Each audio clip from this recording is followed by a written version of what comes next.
जय महाकाली, हर हर महादेव। आप सबका स्वागत है गुरु कृपा काली बाड़ी दरबार। मैं माँ का एक छोटा सा सेवक आपका स्वागत करता हूँ। साधना में सफलता या असफलता, स्त्री और पुरुषों में साधना के दौरान आने वाले बदलाव, अंतर, असफलता के लक्षण और सफलता के लक्षण, और किस प्रकार एक स्त्री और एक पुरुष का जो शरीर होता है या जो ऊर्जा होती है वो किस तरह से अपने शरीर को साधने के लिए अलग अलग रूप में बदलती है, और किस प्रकार से एक साधक का अपना शरीर सधने लगता है। इस विषय में आपसे आज कुछ महत्वपूर्ण जानकारी साझा कर रहा हूँ। आशा करता हूँ कि आप सभी की ये काम आएगी, और आप मुझे इसके लिए कमेंट करके ज़रूर बताना कि आपका अनुभव या आप किस हद तक इस तथ्य से अपना सामर्थ्य अपनी सहमति रखते हैं और अपने आप को जोड़ पाते हैं। निवेदन है आप सभी से, इसे आप पूरा समझना, क्योंकि ये एक बहुत ही महत्वपूर्ण जानकारी है जो कि एक नए और काफ़ी हद तक जो मिड की अवस्था में जो होते हैं, जो बीच की अवस्था में साधक हैं, इन सभी के लिए ये लाभप्रद है। बल्कि मैं ये भी कहूँगा कि जो साधक बहुत ही सधे हुए भी होते हैं, काफ़ी समय ऐसा भी आता है जिस समय पे उनका अपना जो एक नियम है उसके अंदर भी ये बदलाव आता ही आता है।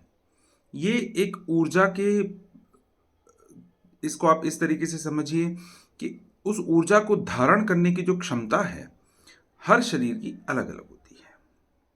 देखिए मित्रों, एक स्त्री और एक पुरुष के शरीर के अंदर में या एक नए साधक में, चाहे वो स्त्री हो या पुरुष हो, दोनों के अंदर अपने अपने शरीर के अंदर सामर्थ्य होते हैं। हर किसी की ऊर्जा का स्तर अलग अलग होता है। हर किसी के ईष्ट का जो प्रभाव होता है, हर किसी के ईष्ट का जो कृपा होती है, ये अलग अलग होती है। इसे इस तरह से भी समझना चाहिए, जिसके अंदर जितनी ज़्यादा पॉजिटिविटी होगी वो उतना ही सधा हुआ रहेगा, और जिसके अंदर जितनी नेगेटिविटी रहेगी उतना ही असहजता उसके लिए होती चली जाएगी। आपको मैं इसको इस प्रकार समझाता हूँ और इसके कुछ लक्षण आपको बताता हूँ। देखिए, इसे निकलने का उपाय भी मैं आपको बताऊंगा।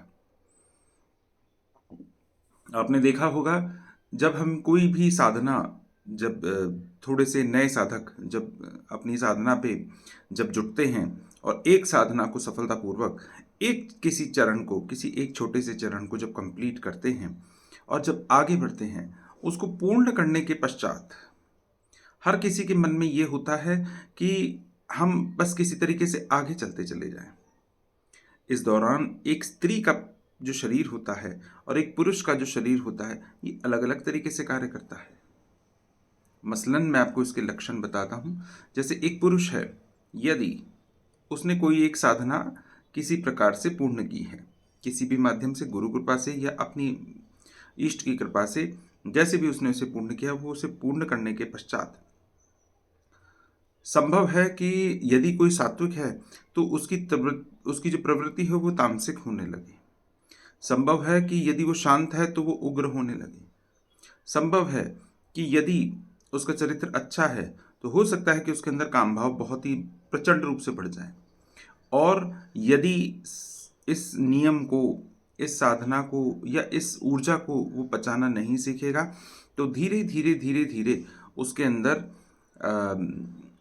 जो एक ये कहा जाए कि ब्रह्मचर्य टूटने की जो प्रवृत्ति है, ये बहुत ज़्यादा बढ़ जाती है। उसे समझ नहीं आएगा, उसके अपने शरीर पे कंट्रोल नहीं होगा, नींद अजीब हो जाएगी, जिंदगी अजीब हो जाएगी। पता चलेगा कि आप सोचना क्या चाहते हैं, सोच कुछ रहे हैं, करना क्या चाहते हैं, कर कुछ रहे हैं। ये सभी अंतर एक पुरुष के अंदर में आम रूप से आते ही आते हैं।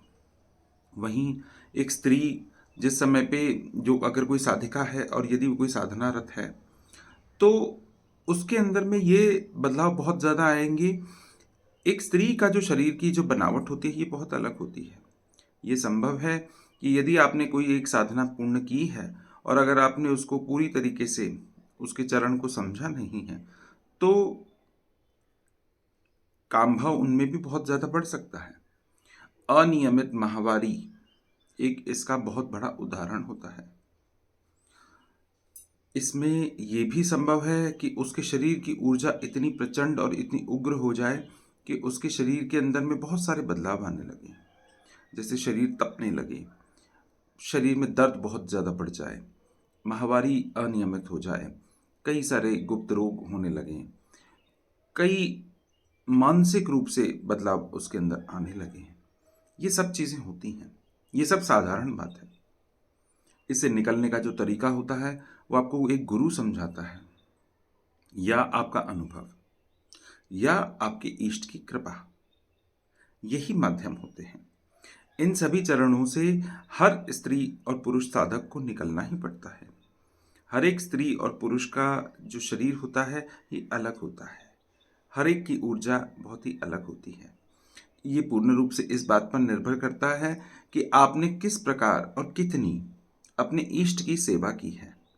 आप उसकी साधना में या उसकी पूजन में आपने कितना समय दिया है। जितना आपने उसकी सेवा की होगी उतना ही आपका शरीर और उनकी कृपा आपको मिलेगी। यही सत्य है। एक इसके पीछे बहुत बड़ा कारण ये भी होता है, इससे निकलने का और इसको समझने का। यदि इसको आप समझ लेंगे तो इसके निकलने का तरीका भी आपको समझ में आ जाएगा। देखिए मित्रों, किसी भी साधना के दौरान यदि आप हैं तो आपको इस बात को समझना चाहिए कि हर साधना के पश्चात आपको एक नियमित अंतराल का एक समय अपने आप को देना ही चाहिए, ताकि जो ऊर्जा आपने अर्जित की है इस साधना के दौरान उसको आप अपने शरीर के अंदर में साध सकें, उसे पचा सकें। यदि आप उस साधना को और उस ऊर्जा को अपने शरीर के साथ में पचाएंगे नहीं तो आपको अपच होना स्वाभाविक है। यही कारण होता है कि मैक्सिमम जो भी नए साधक होते हैं वो शुरुआत में ही विफल होने लगते हैं। सबसे बड़ा असफलता का जो कारण होता है वो यही होता है। आपने चाहे साधना कैसी भी की हो, छोटी या बड़ी, जैसी भी हो, लेकिन यदि आपने उस ऊर्जा को अपने अंदर संचित नहीं रखा, आपने उसको पचाना नहीं सीखा, समय नहीं लिया, तो ये सब आपके जीवन में बहुत ही आम रूप से होने लगेगा। इसलिए मित्रों, जो भी नए साधक हैं, जो कोई भी कार्य करते हैं, धीरे धीरे करिए, थोड़ा थोड़ा चलिए। हर किसी का जो शरीर होता है वो अलग तरीके से कार्य करता है। यदि आपका शरीर साथ नहीं देगा, आपका शरीर सधेगा नहीं, तो आप साधना नहीं कर सकते। साधना का अर्थ शरीर को, मन को साधने से है। तभी कोई ऊर्जा आप तक पहुंचेगी और आप उसको पचा सकेंगे। तभी आपको उसका पूर्ण लाभ प्राप्त होगा। और धीरे धीरे धीरे धीरे धीरे धीरे इन चरणों पे आप जब चलते चले जाएंगे, आपको पता चलेगा कि आप एक उन्नत रास्ते की तरफ में बढ़ गए हैं। यही मार्ग होता है, यही ज्ञान होता है और यही अनुभव। इसी चीज को आपको सीखना चाहिए, इसी तरह से आगे बढ़ना चाहिए।